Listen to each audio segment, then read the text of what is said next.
In this video, I'll show you how to watch Peacock on Android TV.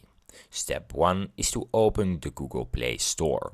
Turn on your Android TV and navigate to the Google Play Store. Make sure your TV is connected to the internet. Step 2 is to search for the Peacock app. Use the search bar in the Google Play Store. Type Peacock and select the app from the search results.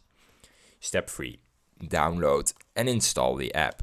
Click Install to download the app on your Android TV. Wait for the installation to complete. Step 4. Sign in or create an account. Open the Peacock app after installation. Sign in with your existing account or create a new one. Now I have some important notes for you. Ensure your Android TV software is updated for the best experience, and some older Android TV models may not support the Peacock app. Thanks for watching. Subscribe.